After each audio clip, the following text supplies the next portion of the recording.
ನಮಸ್ತೆ ಸ್ನೇಹಿತರೆ ಇದು 1 ಎಕರೆ ಜಾಗ. ಇದು ನೀಟಾಗಿ ಬಾಕ್ಸ್ ಸ್ಟೆಪ್ ಬರುತ್ತೆ. ಹಳ್ಳಿಗೆ ತುಂಬ ಹತ್ರ ಆಗುತ್ತೆ.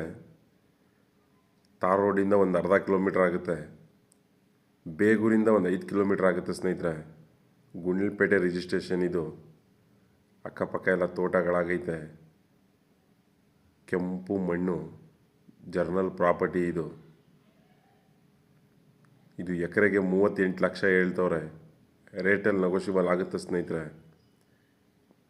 ಇದ್ರ ಬಗ್ಗೆ ಏನಾದರೂ ಹೆಚ್ಚಾಗಿ ಮಾಹಿತಿ ಬೇಕಾದ್ರೆ ಈ ಮೇಲ್ಗಡೆ ಕೊಟ್ಟಿರೋ ನಂಬರ್ ಕಾಂಟ್ಯಾಕ್ಟ್ ಮಾಡ್ಕೊಳ್ಳಿ ಸ್ನೇಹಿತರೆ.